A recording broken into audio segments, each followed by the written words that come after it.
Hello, everyone. My name is Becky Robinson. I'm the founder and CEO of Weaving Influence, and I'm so glad that you've decided to join us today. Welcome to the Daily Connection.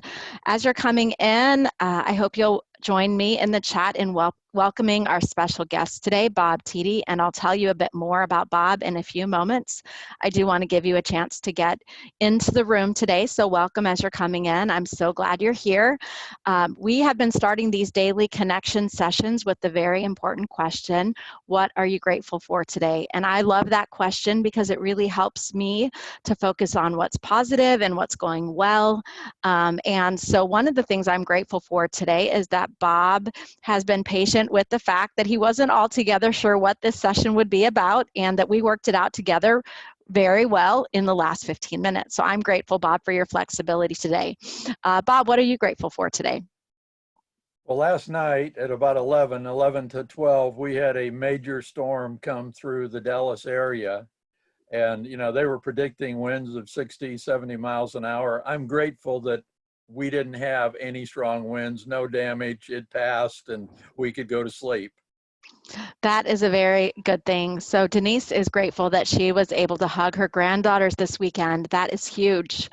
Rachel is grateful for a big warm mug of tea that's warming her from the inside out in big comfy sweaters. Guy is grateful for the work his wife and son are doing to clean up the garden. And Jane Anderson is grateful to see both me and you together virtually in person. Looks like JM is grateful for crew partnership with Bob, and Joanne in Southern California is grateful for waking up this morning. Jeff saw the Mr. Rogers movie over the weekend and is grateful for its message. So thanks to all of you who are sharing. I would encourage you to use the drop-down menu to select all panelists and attendees so that everyone can see your comments throughout today's event. And we're going to have an amazing conversation this morning. I'm so glad that you chose to be with us. So before we dive into the conversation, I want to give you some context about my friend Bob Tiede. For those of you who are in the Facebook group, I have a photo of the first time I met Bob back in 2013, and I will own that I had my worst hair ever, but I'm still going to share the photo in that Facebook group for those of you who enjoy seeing my photos with our Daily Connection guests. And we've been privileged to work with Bob supporting his online presence since 2013. Bob runs a very successful and popular and often read blog called Leading with Questions, where he features a lot of amazing content from others who are commenting on the value of questions in leadership. And also Bob creates his own content as well. You're going to see behind Bob that he has a number of resources. Now That's a Great Question is a free ebook that you can download, and we'll share those links later on in the call. For his day job, Bob works with the Ministry of Crew and coaches leaders and supports leaders in the ministry. And Bob has been married over 50 years, has some amazing children and grandchildren. Bob, what else do you want folks to know about you? Wow. You said so many things. I love the fact that I am feeling like I'm 31, filled with energy, love what I do. Yeah, as one said, do something you love and you'll never have to work a day in your life. And I absolutely love what I'm doing. I'm so glad to hear that. So we're going to dive in today. And Bob, since your focus is around questions, I thought it would be really interesting to talk about some of the things that you've been learning through this crisis. And we're going to start with, Bob, what are some of the questions that you've learned through the crisis that are really useful for us to be asking each other and asking our teams? Wow, I love that. When the pandemic hit 6-7 weeks ago, my blog, I had it all scheduled, all the posts that were going to be on there for, this whole time. But I instantly had a blinding flash of the obvious. Everything that was scheduled to be posted, while good content, was irrelevant to people faced this pandemic, irrelevant to leading remote teams, irrelevant to being on a remote team or working remotely. And so we moved all of that content to later. It will post, but later, and begin to write posts, begin to get guest posts that related to the pandemic. And one of the first things I was reminded of was Winston Churchill. Now, Winston Churchill became premier, or whatever the right title, the prime minister of Great Britain 6 weeks, well, 6 weeks after he spoke at the House of Commons. France had been overrun by Nazi Germany, and the people of Great Britain were despairing, fearful. It was like the next obvious move was an invasion of Great Britain by Nazi Germany. And Churchill stands up in the House of Commons and gives what many say is one of the greatest speeches ever given. And the last sentences of that speech was, "May it be said, even 1,000 years from now, that this was our finest hour."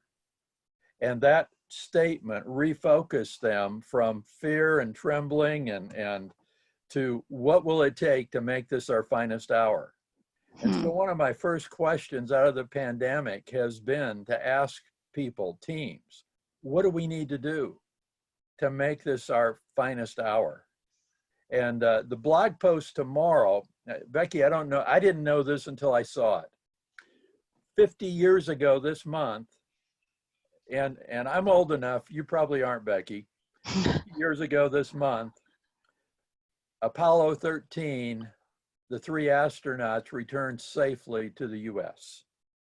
And it was dramatic. I mean, we were riveted. I was a senior in college at that time. We were riveted for 3 or 4 days on the TV. Would they make it home safely? It was emotional. And they landed. Well, Gene Cernan, who was at NASA, the headquarters, and was the manager, the mission control director, there's so many things from him, but he heard another NASA official say this could be the worst catastrophe ever to hit NASA. And he interrupted him and said, "Sir, I believe that this will be our finest hour." And so it's a question I love to ask. What will it take to make this our finest hour? And Becky, you see it every day. And of course, there's things you could think at a state level, a federal level. Some of the greatest stories I've heard are like a group of teenagers in a neighborhood who took it upon themselves to knock on the doors of every elderly person in their neighborhood to offer to go get them groceries or anything else they needed. That's a finest hour movement. Or hearing of a child care center where every person working there said, they volunteered to continue to work to take care of the children of doctors and nurses and medical staff to make it possible for them to go work at the hospital, but their children were taken care of. A finest moment. And I've just been so moved by leaders who've made this, during this awful time, a finest moment. So there are so many things I love about that, Bob. Part of it is the reminder that we've been through difficult things before, and as a nation or as individuals, we've risen to the occasion of bringing our best energy. And just really quickly, I was not born when that all happened. So you were very correct, Bob. I am not old enough to, actually remember. Although I loved the movie. I loved the movie. In fact, I've been bugging my children. For some reason, they think Apollo 13 is going to be a really boring movie. And I've been begging them for years to watch that movie with me. So maybe now I have some ammunition to convince them. So I've asked Kelly, our chat host, to put these questions that you're identifying as the most powerful questions of the pandemic into the chat for folks to capture them. But I love that one. What will it take to make this our finest hour? So Bob, what are some other questions that you've been asking that you found to be helpful? Yeah. Last week, I overheard my crew colleague, Mark Rutter, who's our U.S. Director of Leadership Development and HR. And just in passing, he said the question he's been asking his remote team members, either individually, like, a one-on-one call, or in groups. And he said, just imagine for a moment your remote, your team who's working remotely. Many times they may be, if you can picture them, or if you've seen them on video, you can even kind of see they're in a bedroom and someplace secluded in their home. They may even be in a walk-in closet with a coffee table. And but here's the question. He says, when you walk out that door, meaning the door of your house, inside room door, what are you walking into? And just his understanding that, you know, we could think there's only one crisis, the pandemic, but each of us may be experiencing multiple personal crises or crises.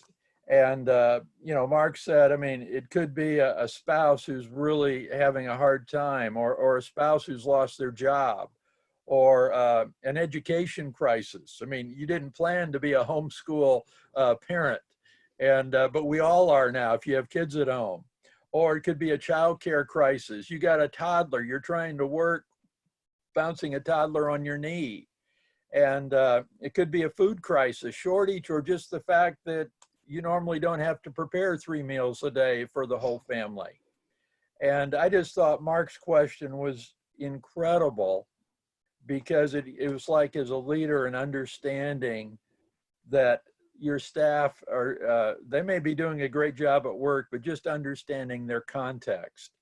And it's like, you know, when people feel known, it just gives them like a deep breath, and just that sense of, wow, I've got a leader that really cares about me. So I love Mark's question. When you walk out that door, what do you walk into? That's definitely a question that invites people and allows them the permission to be human and to share what's really happening with them. So I Yes. love that. And so if any of you are on the call and you'd like to share with us any of those struggles that you face on the other side of that door, whether it's an actual physical door in your workspace or like an emotional or metaphorical door, you know, I don't have a door here. What is it that you're walking back into that you'd want to share with the others who are on the call today? And we would welcome you to put that in the chat if you'd like. Yes, please. So, and Bob, I bet that there are other questions that you found to be useful during this time. What else? Oh, Becky, I was thinking we might go, you and I chatted earlier, but my friend, Dr. Mark Goulston, has a 10-word check-in for remote teams. And Becky, I think you said you were going to create a poll with these. I sure did. Let's launch it. So why don't you, while I'm launching the poll, can you give a little bit of framing to what we're asking people to do? Well, again, imagine a remote team. And, you know, in a crisis, connecting to their hearts is so incredibly important. I think if you just say, hey, gang, we got work to do, let's get going, and you just stay, you know, right on the work, your team may respond, they may work hard, but you haven't connected to their hearts. And Dr. Goulston has this incredible exercise. He says, think of the worst you have felt in the past day or week, and attach the feeling word from the list above that most accurately describes it. And here on the poll are the 10 words: anxious, depressed, afraid, frustrated, angry, ashamed, alone, lonely, exhausted, numb. And so if you could, we'd love for you just to, you know, check the one that you've felt that in the past day or week that you've experienced that feeling, and just click on that. And And we'll give you a few moments to do so. It looks like many of you are already replying, so thank you. And while you're doing that, Jane has an interesting comment. She says her desire is to make sure I don't make all of this about me. I want to put others first. That means not being self-absorbed, which is easy to do unless it's being intentional. So thanks for those of you who are answering the poll. And Bob, once I close the poll, I'll show the results. And I would love for you to explain a bit, you know, when I read that post from your friend Mark, I thought it was such a powerful concept. And so I'd love to share that with those who are listening today. I'm going to give you just a couple more seconds. It looks like 3/4 of you have voted. Now, if for some reason you can't see the poll, but you'd still like to give your response, those emotions that you're choosing from are anxious, depressed, afraid, frustrated, angry, ashamed, alone, lonely, exhausted, or numb. And let's take a look at those results. Okay, Bob, can you see the results? I can. Okay. Yes. So it looks like I may have to scroll so that you can see all 10, but the two most often chosen words were anxious and frustrated. Um, and then it looks like afraid is not the chosen emotion for anybody on this call, but all the other ones have some people who have chosen them. So talk to us, Bob, about how Mark recommends using this exercise and what we're looking to achieve by doing it with our teams. Well, Mark shared that, at first you may think, oh, I don't want to go there. I'll, this will make my staff feel bad. And I might be creating something that I can't even deal with. But he shared that actually when we share and identify a feeling and we verbalize it, we actually get a bit free from it. We actually feel better. And then imagine in a team setting where you're not just doing this alone, but you're doing it with a whole team. And each of you, there's no wrong answer here. You all answered correctly because you identified the emotion you were feeling. But as everybody expresses that, there's a sense of feeling known and a feeling of caring for one another. And Mark said, I mean, the result is we actually feel better, but we also have the feeling that I'm part of a great team. I've got a great leader. I'm part of a team where we actually care for one another. I like my team. And again, I think in a crisis, it wouldn't be bad to use this when things are going well, but in a crisis, that sense of my leader understands that this is not normal and that I'm dealing with a lot of things apart from work. It just, Becky, like you, when I saw this, I immediately said, Mark, would you give me permission to use this as a guest post? And he graciously did. Yes. Well, and Linda's wondering why all the words are negative and that there aren't any positive words. And I think the question itself says, what's the worst emotion you've experienced? And what I feel is that it gives us permission to admit that we have those negative emotions, because we may feel like, like we need to sugarcoat our experience or somehow always have that positive spin. But the purpose of the exercise really is to give permission to verbalize the fact that it's not all easy or good. Linda, though, let me affirm your comment, because another question I like to use is just simply, give me one word of how you're feeling right now, and allowing people to express that, whether it's positive or negative. Because when you just say identify that one word, you will hear a lot of positive words. And there's certainly a time to do that.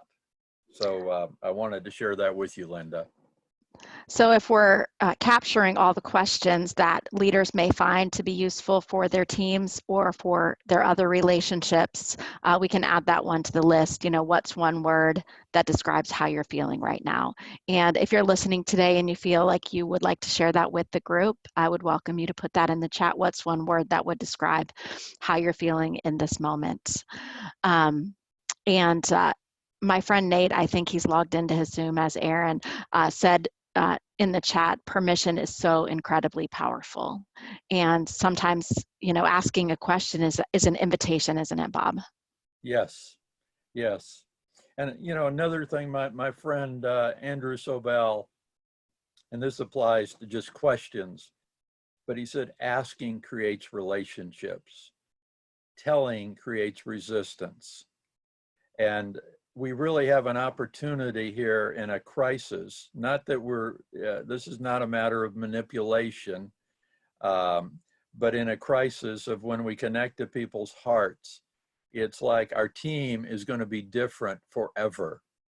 We're going to get past this, but there's going to be a feeling of a bit like, I guess soldiers describe foxholes, that a connection was made that lasted for a lifetime because of that shared experience of going through a crisis.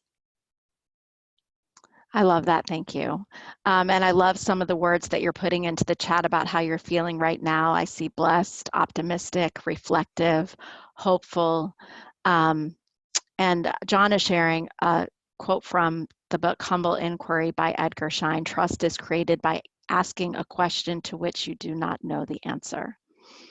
And Ronald describes himself with the word focus, so thank you for that. So Bob, I know you have an arsenal of questions. What other questions are you finding useful during this time? You know, some of the best questions are the simple ones, like we've already shared.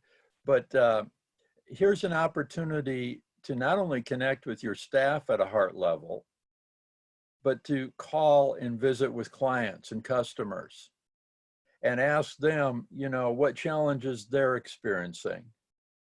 And then ask, how might we help? And you know, even if that question is asked sincerely, how might we help? It's always going to have a positive response, even if the answer is, I can't think of a way right now. But just the fact that you cared to call up a customer, a client, a prospect. There may even be opportunities to call a competitor. And again, it's the kind of combination with the finest hour. I mean, we've seen some partnerships of competitors coming together to accomplish things during this time. And, you know, and probably when it's over, they'll go back to being good competitors. But we love those stories again of finest hour kind of things. And just, you know, you'll probably blow your competitor away when you call to ask, how are you doing? Is there anything we could do to help? You know, this didn't happen in this crisis, but I've loved when, like, competing newspapers, and one has a printing press that goes down, and the other one volunteers to print the paper of their competitor. And, you know, that's not a part of this story, but it's a part of even helping your competitor during a crisis, something they'll never forget. And so, you know, it's not that the questions are difficult, but just thinking, who might I encourage? Who needs encouragement? Who could I call? And find out what their experience is during this time. I bet you've been doing a lot of that, Bob. Well, Becky, you know me pretty well. It is a delight to check in with people. And, you know, one of the people that come to mind, as a staff member with Campus Crusade, we have financial ministry partners. And Sherry and I have been thinking about who are the widows that may be rather isolated, and giving them a phone call to see how they're doing and just checking in. And guess what? Almost everyone you know is at home and feeling a bit isolated. So calls are welcome during this time. Sure. You know, I don't know if you caught on to this, Bob, but I've been asking you throughout this call, what else? And Jane wrote in the chat, Bob always says to ask what else. So, you know, what challenges are you experiencing today, Bob? Okay, what else? Yes, yes. Well, last week, we had the second module of our emerging leadership group. It's a 2-year process. We pull them together 4 times during the 2 years. We were scheduled to be in San Antonio last week. Of course, that didn't happen, but we did the conference by Zoom, 100% virtual. So using the same technology we're using today, only it was set up so we could see everyone on Zoom. And it went amazingly well. You know, one of the things we learned there is Zoom has a lot of features. You're making great use here of public chat, which continues to involve people. So we had no talking head presentations. We had presentations with lots of interaction, lots of questions. And then Zoom has the ability, you can put people in rooms. And we would put people, you know, there's the whole group, 45 people can't interact. Well, they can, but you can't hear from everyone. And with one click, we could put them in rooms with 3 or 4 people and give them a topic for the next 10 minutes to interact, which gave opportunity for all of them to interact and answer and share. So I think we're all learning to make use of technology and in ways that we hadn't before. But I have to tell you, I'm looking forward to getting back to live meetings in person. But until then, we'll use technology. Oh, I feel that, Bob. I don't know if you saw on my Facebook or Instagram last night, but we have a colleague who's expecting a baby, and we gathered as a team in the parking lot at our office where none of us have worked in weeks, and we stayed distant, but we met up and then we drove over to our colleague's home to deliver some gifts. And, Oh, you know, it was both wonderful to actually see people face to face, but also just, I don't know, deflating and disappointing at the same time because we couldn't, you know, run up and hug, and we couldn't, you know, even really stay together long to talk. So it was yeah, like a hint of what's possible, but not, you know, and we're on Zoom with each other every day. So it's not like we're not connecting, but there is just something magical about being together in person. Well, yeah, absolutely. yeah, so as we wrap up this time together today, Bob, I want to invite people in the chat. If there are any questions that you've been using with your team or using Yeah, with your families to build connection during the crisis, I would invite you to share those. And when we send out tomorrow morning's follow-up email, I'll do like a recap of some of these questions. And we'd love to hear how questions are helping you in terms of connecting and leading more effectively. John says that he agrees that being in the room is something that he's missing. Um, Certainly so. So I want to get, yeah, go ahead, Bob. I've got one last kind of question. Oh, good. And during a crisis, well, during all times, I like what's called the continued improvement process. In other words, do it, but then ask, how did we do? What could we do differently next time? What would make this better? So in other words, you do it, you evaluate it by asking for input, then do it again. Now, normally, you know, we may have a cycle where we run a program. At the end of the program, we do that, and then we improve it for the next time. But in a crisis, you may need to be asking that question hourly. You may need to be asking that question daily. And it's like, you know, most of us haven't experienced being on a remote team before. And so with your remote team, just asking them, hey, gang, how's this going? What could we do to improve our connection here? You know, what ideas do you have? And then changing it. So even the process of working remotely together, get their input, but realize you're probably going to have to do that as you start something new daily and then maybe weekly. And not just say, well, you know, 6 months from now, we'll evaluate how this went. That's really helpful, Bob. So to tighten the time on the feedback and improvements that we can make in the way we work together. Some questions that came in the chat. A question you can ask, how can we bless you? How can you bless others? And here's a question, Bob. John, who's on the call, is wondering how you respond to people who mute or close their video when you're looking to create more interaction. Do you have any suggestions? Well, John, here's a funny story. I was on live and forgot kind of and had to blow my nose. And, you know, a great team. They just said, you know, Bob, you may want to turn your video off and mute. So, John, I always assume that they're probably blowing their nose. Doing something where I'm glad. But you know, let's put it this way. I'm never quite sure. There may be good reasons. We don't, you know, the fact that there's other things going on in their home, I always give them grace because I'm not quite sure. Now, if somebody never did it, I might politely, not in a group setting, but, you know, a chat or something, just say, not sure what's going on there.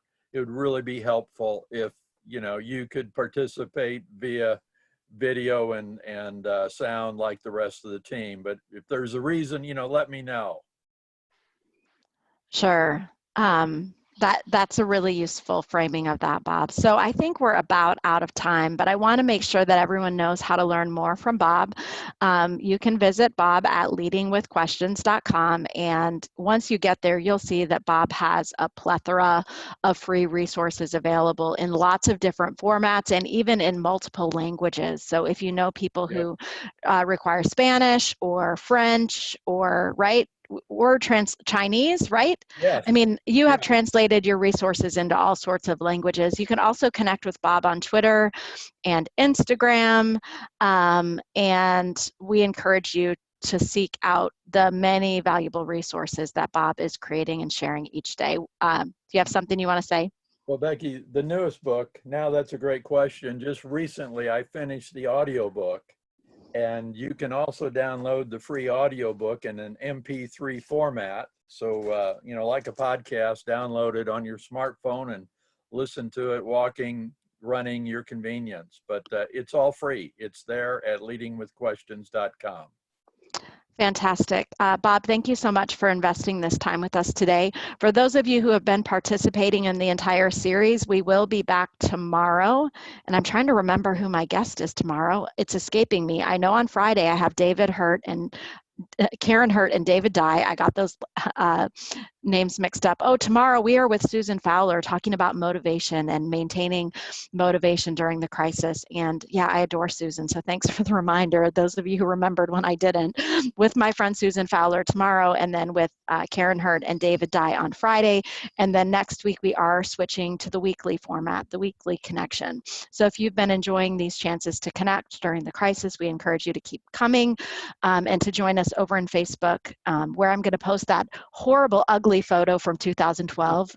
And you can weigh in on if you like my long hair or my short hair, if you want, or not. All right. Well, have a great day, Bob. Thanks again Well, for Becky, it's investing been an with honor. us. Thank you. I'm going to try to end it. Take care, everybody.